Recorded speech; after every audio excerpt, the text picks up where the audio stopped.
Abra sua Bíblia, 1 Pedro, capítulo 2, verso 9.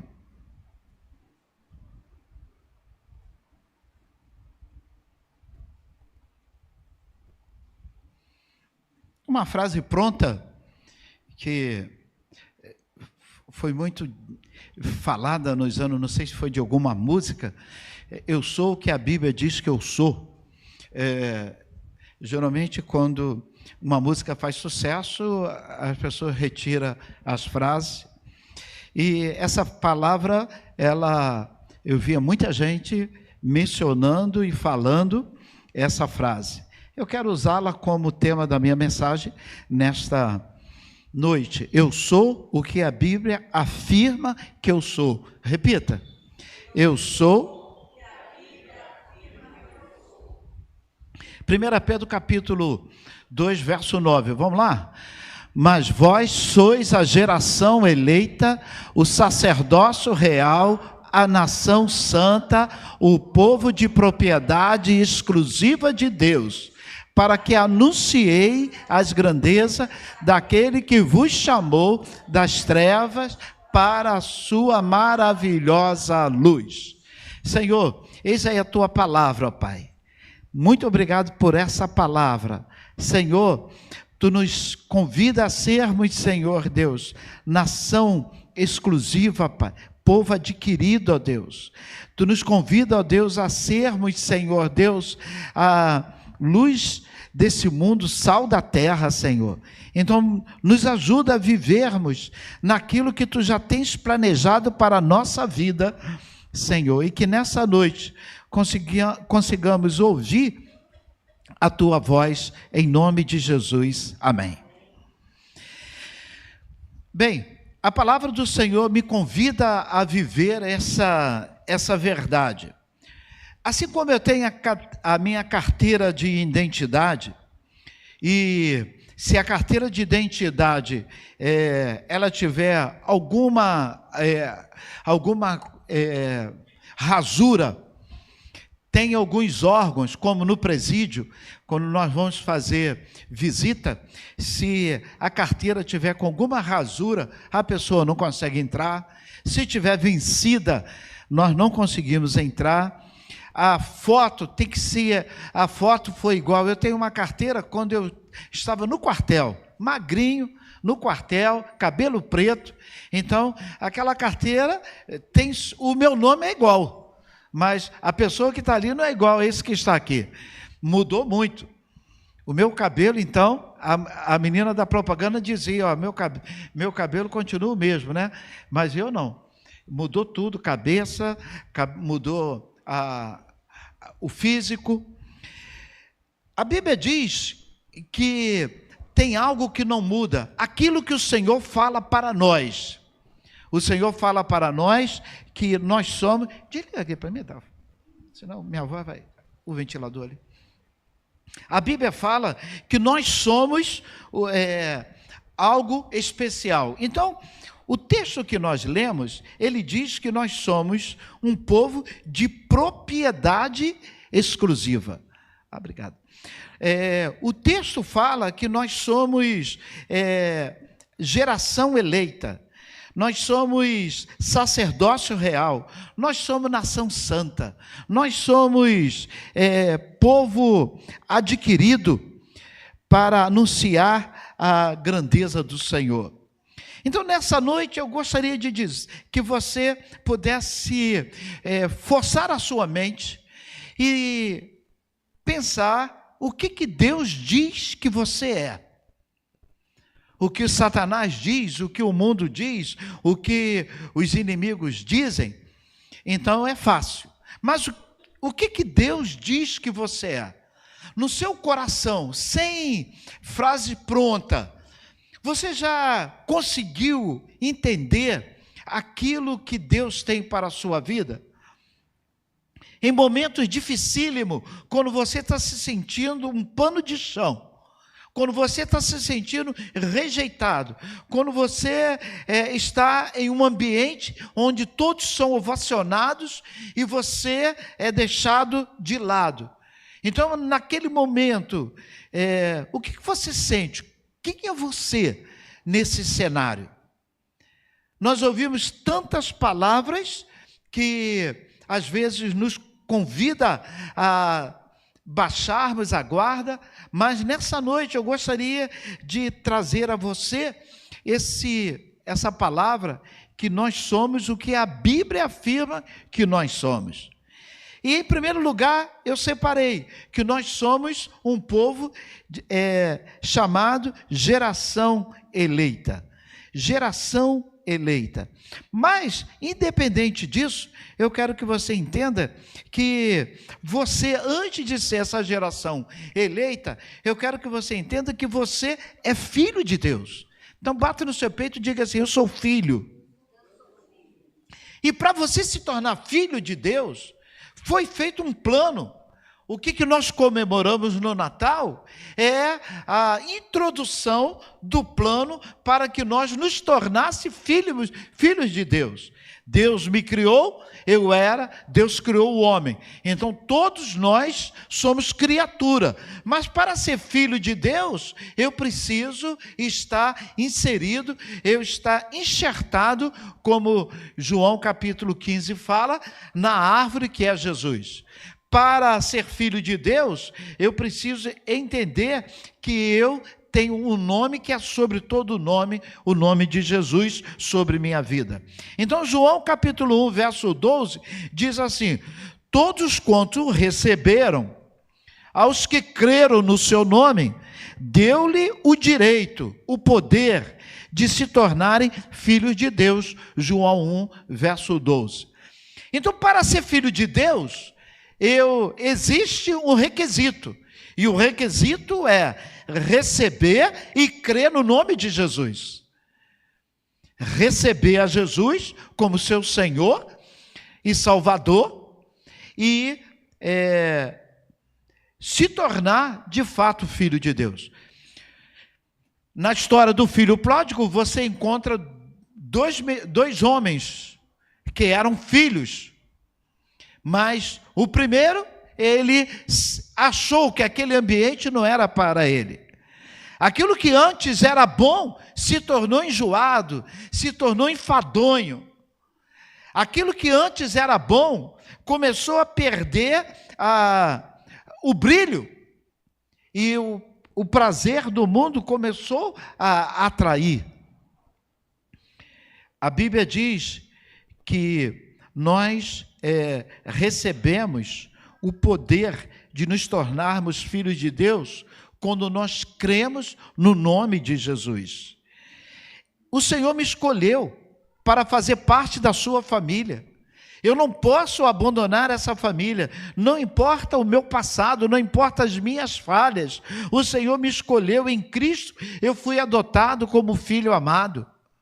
Quando o Senhor expulsou o homem do Éden, do jardim do Éden, quando o Senhor expulsou a mulher, quando eles foram colocados fora da presença de Deus, rompeu-se aquela comunicação que se tinha entre o filho e o pai. A Bíblia diz que o Senhor, todas as tardes, conversava com o Adão, ali no jardim. A Bíblia diz que todas as tardes. E quando há uma ruptura, o pai precisa colocar fora daquele ambiente o filho, porque o filho optou em não crer mais no seu nome. A Bíblia diz que nós somos, além de filho de Deus, nós somos ainda geração eleita. Então, foi o Senhor que me escolheu. Quando se fala de geração eleita, não se fala de uma nação terrena. É tudo muito espiritual. O Senhor me escolheu, o Senhor me chamou, e a Bíblia diz que eu sou geração eleita. Nós fomos escolhidos por Deus, não por mérito, não porque pertencemos à raça tal ou à raça B, pela cor da pele, pela a língua que nós falamos, mas o Senhor me escolheu porque Ele me amou antes mesmo de eu amá-lo. Segundo lugar, eu sou mais do que vencedor. A Bíblia fala que eu sou filho de Deus, e em segundo lugar, a Bíblia me diz que eu sou mais do que vencedor. Repita comigo, mais. De novo. Mas em todas essas coisas somos mais do que vencedores por aquele que nos amou. Romanos 8:37. Que coisa? Qual o contexto desse versículo? Ele está dizendo que nem a morte, nem a vida, nem a potestade, nem os principados, nem coisa alguma, nem presente, nem porvir, nada poderá nos afastar do amor de Deus que está em Cristo Jesus. Então ele está dizendo que com todas as lutas, o Senhor tem nos dado condições de sermos mais do que vencedor. Imagina uma pessoa vencedora. A Bíblia não para aí. Ela diz que nós não ficamos nesse patamar. Geralmente tem o primeiro lugar, geralmente tem o terceiro lugar, o segundo e o primeiro. No plano de Deus existe o terceiro, o segundo, o primeiro e o mais do que vencedor. Não existe como nós dimensionarmos na terra esse versículo. Que o Senhor está dizendo que nós somos muito mais do que vencedores. Então, observe que o Senhor está nos dando uma condição, uma capacitação superior a tudo que você conhece no mundo. E mesmo assim, quando alguém começa a falhar, a dizer as suas falhas, quando alguém começa a dizer tudo que você não errou, você começa a engolir aquilo, vivenciar aquilo e começa a sofrer devido ao seu passado. É atribuído a Lutero essa história. A história diz que Lutero, ele tinha muitas lutas lá com os demônios, e o demônio lhe perturbava, literalmente, e em um dos momentos, o diabo veio a ele e começou a acusá-lo de tudo que ele era de errado, começou a falhar todas as suas falhas, dizendo que ele não tinha condições nenhuma de estar na posição que ele estava. E começou a dizer, você é isso, você é aquilo outro. E começou a falar as falhas de Lutero, de caráter, as suas falhas morais. Começou a falar tudo. E ele ouviu, e ele falou assim, coloca agora aí, isso. Aí ele começou a falar para o adversário as suas falhas também. Eu sou isso, eu sou aquilo. Não acabou, e tem mais isso. Então, quando o diabo veio falar o que ele era, ele disse, eu sou isso tudo, mas eu sou o que você não é. Eu sou filho de Deus porque Ele me perdoa. Eu sou filho de Deus. Essa certeza de que nós somos filhos e que o Pai continua esperando o retorno do filho, como está na história do filho pródigo, essa certeza tem que fazer parte da nossa vida. Eu sou mais, em Cristo eu sou mais do que vencedor. Terceiro, eu separei 4. Eu sou amado. Eu sou amado. Primeiro, eu sou filho, repita comigo. Mais uma vez. Segundo, eu sou mais do que vencedor. Em terceiro lugar, eu sou amado. O Senhor me amou. Por amor eu te atraí. Todo o plano de Deus para mandar Jesus, ele girou em torno de amor. O Senhor me amou. O Senhor me amou, e para que eu novamente estivesse com Ele, e novamente eu estivesse batendo papo com Ele, Ele estivesse falando ao meu coração, para que eu tivesse relacionamento com Ele, Ele fez o plano de salvação que passou por Jesus. Então eu sou amado não com um amor efêmero, eu sou amado com amor eterno, inabalável. O amor de Deus que não tem limite, o amor de Deus que está acima da fidelidade do homem, está equiparado à fidelidade dele. Esse amor ultrapassa todo o limite humano. Eu sou amado de Deus. Não existe motivo para pensar ao contrário. Eu fico às vezes louco, eu fico preocupado como nós temos notícias de que pastores tiraram a sua própria vida. Como pode algo? Nós que desbruçamos na palavra, todos nós temos acesso à palavra, mas o pastor até mesmo pela a função que ele exerce. Então como a pessoa faz essa opção? Esquece que nós somos amados, esquece que somos mais do que vencedores, esqueceu que somos filhos de Deus. Eu sou amado, nada pode tirar o meu valor. O meu valor não está em conquista, mas o meu valor está no fato que Deus me escolheu. Eu fui escolhido pelo Senhor. O Senhor apareceu a Jeremias e disse para Jeremias: eu o amei com amor eterno, com amor leal te atraí. Eu amei a Israel, amei o meu povo com amor eterno e com amor eu atraí. E por último, eu sou escolhido, eu sou escolhido, eu sou escolhido. Além disso tudo, eu sou escolhido de Deus, eu sou geração eleita, eu sou sacerdócio real, eu sou nação santa, eu sou povo exclusivo. Para que tudo isso?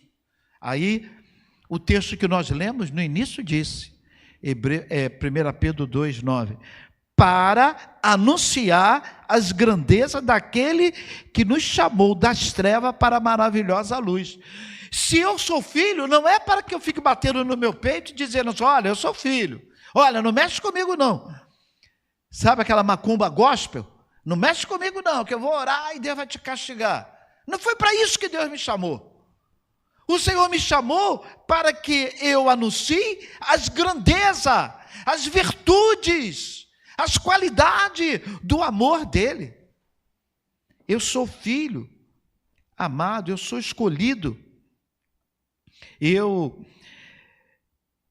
sou mais do que vencedor para anunciar as grandezas daquele que me chamou para a sua maravilhosa luz. Fique de pé.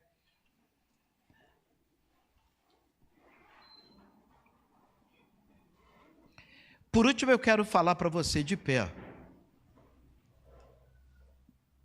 Nós somos templo do Espírito Santo de Deus. Repita comigo, eu sou templo do Espírito Santo de Deus. Irmãos, imagina eu, miserável pecador, como o ministério canta, logo eu, um pobre pecador, o Espírito Santo de Deus morar dentro de mim, o Espírito Santo gemer, o Espírito Santo ser aquele que advoga a minha causa, aquele que leva a minha oração. 1 Coríntios capítulo 6, verso 19 diz, acaso não sabe que o corpo de vocês é santuário do Espírito e que ele habita em vocês? Quando Jesus encontra a mulher samaritana, os judeus e ela mesma tiveram muita dificuldade, porque eles sempre entendiam que o Senhor morava em templos construídos por mãos, e o Senhor está dizendo, haverá um tempo, e já chegou, em que não vai ser mais em templos. há de ser agora, a morada de Deus vai ser dentro do coração do homem. Quando eu aceito a Jesus, eu abro o meu coração e eu me torno templo do Espírito Santo. Eu não peco, não é porque minha esposa está vendo, eu não peco, não é porque eu quero ficar bem na fita, eu não peco, não é porque, primeiro, que eu não quero romper a minha aliança, romper o meu relacionamento com o Senhor. Segundo, eu não quero manchar o Espírito Santo que está dentro de mim, intercedendo por mim. Terceiro, eu quero anunciar as grandezas daquele que me chamou para maravilhosa luz. Acaso não sabe que você é templo, é santuário do Espírito Santo, e o Espírito Santo habita em você? Lhe foi dado por Deus, e que vocês não são de vocês mesmos. Palavra nessa manhã, nessa noite, é que você possa ser templo do Espírito Santo durante toda essa semana. O Senhor Jesus, além disso, eu como templo do Espírito Santo, então eu sou a luz do mundo. Como templo do Espírito Santo, eu tenho as grandezas do Senhor sobre minha vida. Nós vamos estar adorando ao Senhor. Se tu olhares, Senhor, para dentro de nós, para dentro de mim, nada encontrarás de bom, mas dá-me um coração igual ao teu, mais ou menos assim. Eu quero convidar você a louvar a Deus e depois nós estaremos orando. Você que é filho de Deus, você que é instrumento nas mãos de Deus, viva isso nessa noite para a honra e glória do nome dele.